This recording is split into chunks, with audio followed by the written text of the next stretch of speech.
Minority leaders seek recognition. Mr. Speaker, I ask unanimous consent to address the House for 1 minute. Without objection, so ordered. Thank you very much, Mr. Speaker. Mr. Speaker, I rise to address the House in relationship to the transport bill that we are currently debating in the House this week. Transportation, as you know, has traditionally been and historically been an idea where our two parties have been able to find common ground. Transportation has been an opportunity for Republicans and Democrats alike to work to rebuild America, to create jobs, strengthen our economy, move commerce, move people, improve the quality of life, including public safety. That is up until now, and that is until this bill. With the legislation that we are debating today, Republicans put forward the most partisan transportation package in 50 years. It is not just partisan, it's bad for our nation, destroying more than 500,000 American jobs. The transportation bill is supposed to be a job-creating bill. It always has been, until now. Destroying more than 500,000 jobs, cutting highway investments in 45 states, bankrupting the Highway Trust Fund with a $78 billion shortfall, and just the strangest of all, among many short-sighted, harmful provisions in the bill, I want to make particular mention of what it does to public transportation.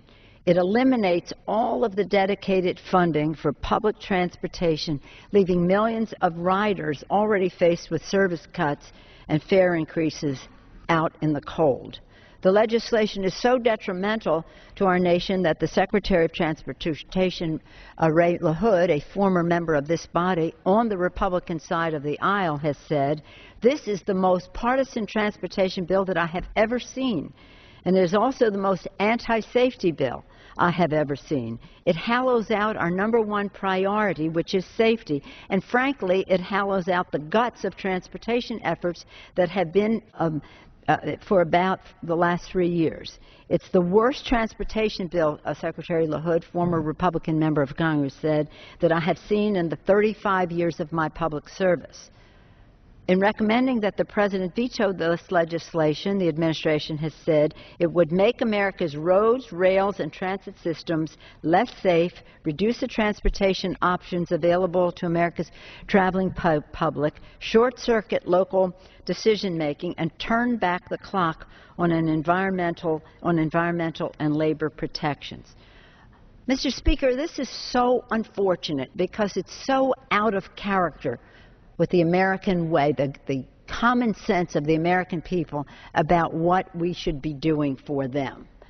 At the beginning of our country, Thomas Jefferson, when he was president, he enlisted his cabinet officers to build an infrastructure plan for America that involved transportation. In 2008, this plan, under Secretary Gallatin, the Secretary of Treasury, was put forth. It recognized that we had made the Louisiana Purchase, that there were Lewis and Clark expeditions going on, and that we had to build America, build roads and transportation out into these territories so that people would move there, commerce would develop, our country would be strong.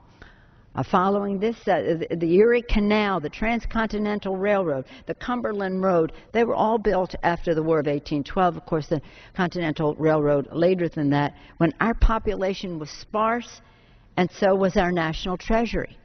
In my own community of San Francisco, the Golden Gate Bridge and the San Francisco Bay Bridge, both were built 75 years ago in the midst of the Depression.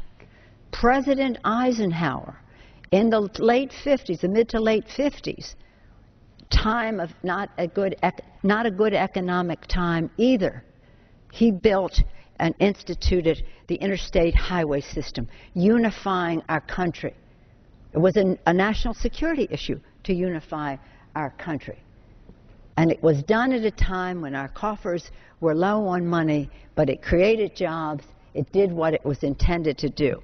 And now we are abdicating our responsibility. Again, 200 years ago, Thomas Jefferson. 100 years later, Teddy Roosevelt.